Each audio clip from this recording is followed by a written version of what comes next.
Hello, welcome and happy new Easter. Today we are looking at another Grim Misadventure, number 191, Energized. Have you taken your Grim Misadventures today? Last time we unveiled the reroll mechanism coming to fangsofasterkarn. With it, you will be able to take your imperfect loot and try to make it perfect. And that includes the seed on unique items. Today we have news from the art team regarding a new style of weapons we have developed.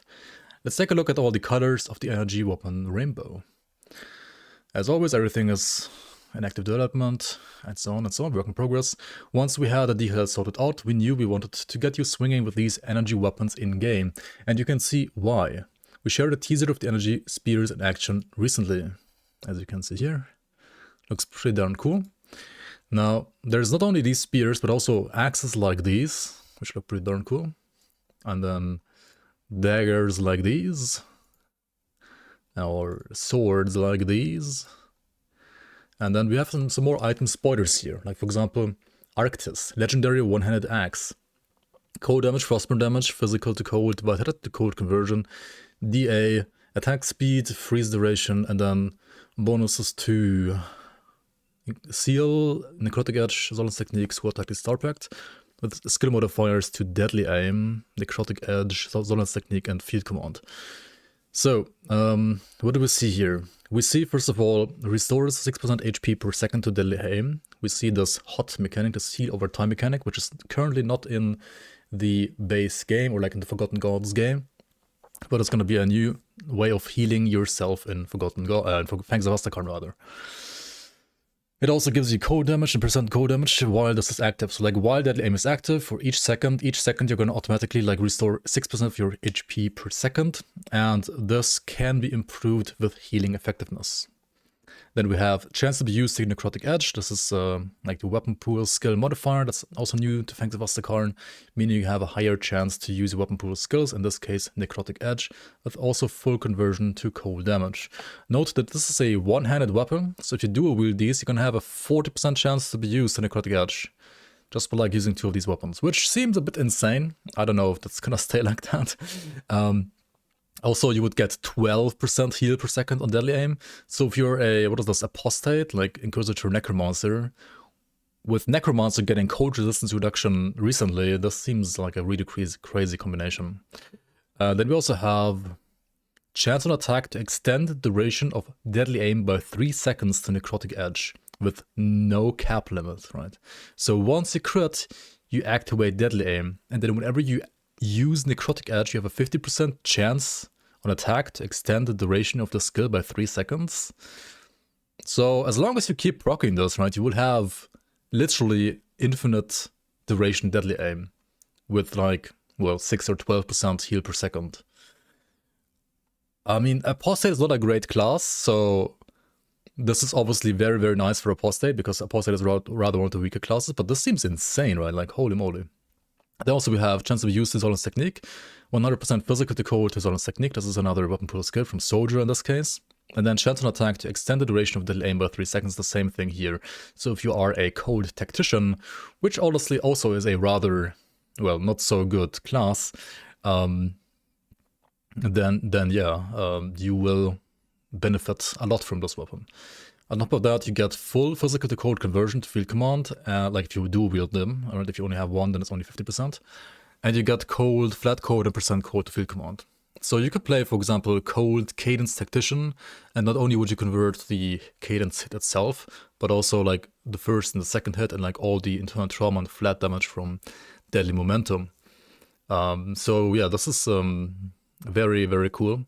Obviously, you could also play this as a Death Knight with the cold resistance reduction on Necromancer, and then you would have could have like 40% chance to use all that technique and like 40% chance to use necrotic edge, just like by dual wielding these. So you're like basically every single attack is gonna be a weapon pool skill. That seems also pretty insane. I don't know what's like the most insane here about this item. Let me know. This seems kind of cracked though. It also has like +3 to Star Pact, which is like the Arcanus cooldown reduction exclusive. That part seems very underwhelming compared to like everything else that you get here. Like this is gonna be a insane apostate slash Death Knight slash tactician item for sure. Also the vitality to cold conversion here helps you with the soul harvest buff to convert the flat damage from there globally as well to all of your attacks. So yeah, really cracked item, I think. Very interesting, very interesting. And being able to dual wield, if you're not a Berserker or not a Nightblade, isn't really a big deal either. There's like relics and medals for that nowadays. There's gonna be like lots of options to get dual wielding going on non-Nightblades and non-Berserkers. That said, you can probably also still play this as a Berserker or Necromancer. I mean, a Berserker or Nightblade rather.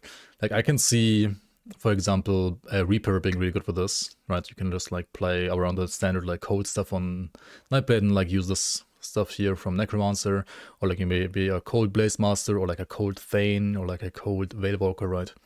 All of this could be pretty insane too. I don't think you play Deadly Aim together with Nightblade or Berserker, because you want to like extend the duration, right, with either Necromancer or Soldier for sure.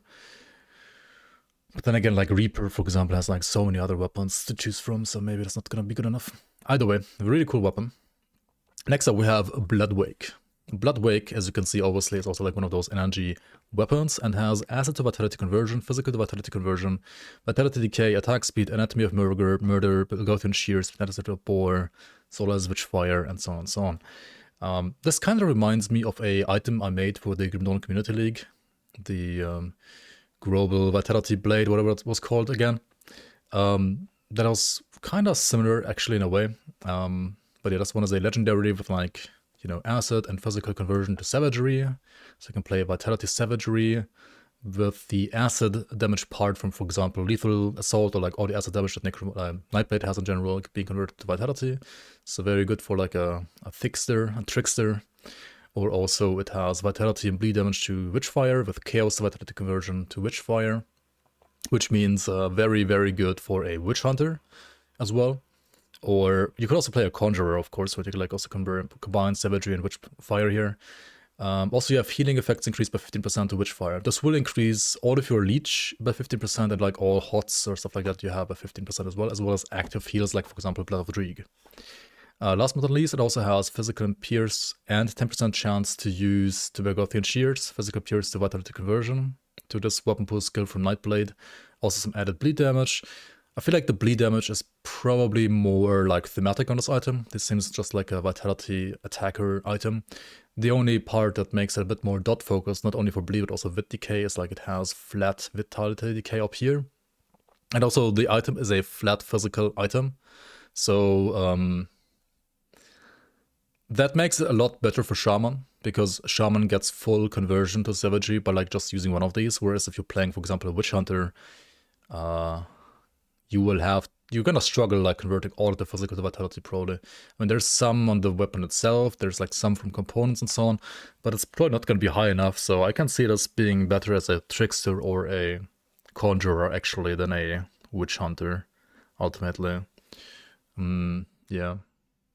Also, Nightblade gets vitality resistance reduction on Weight of Shadows as it is right now, and I think now it's gonna stay. So you will have double vitality resistance reduction no matter what class combination you play here now. Really insane. Cool item. Tempestborn Spear. This one's for some reason I can't extend. I can't zoom in. I could like zoom in like this, I guess. Lightning damage, percent lightning damage, electrocute damage, fire to lightning conversion, maximum movement speed, Stormbox, Eye of Reckoning.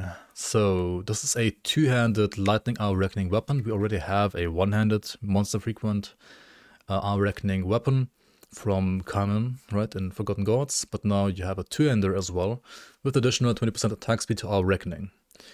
Very cool. Also, there's a Tempestborn skill, which they are hiding from us, whatever this is. Might be insane. Who knows, right? Who knows? This one is base lightning damage, so you don't have to like worry about like any physical to lightning conversion apart from like the base damage on Eye of Reckoning, but you're getting that conversion here anyway.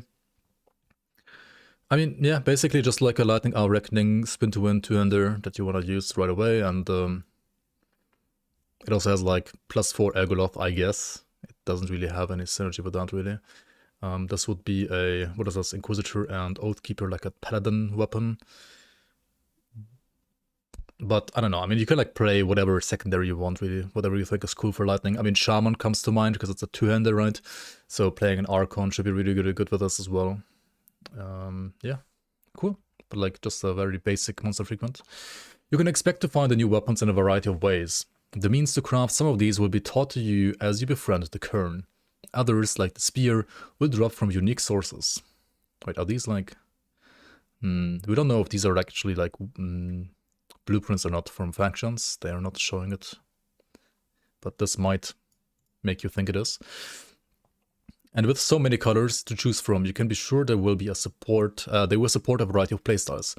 But even if none of their attributes appeal to you, you can still play the most important game of all, fashion. Yep, you can just combine fashion. There's also like a new fashion helmet here they're showing off. I mean, this is like the...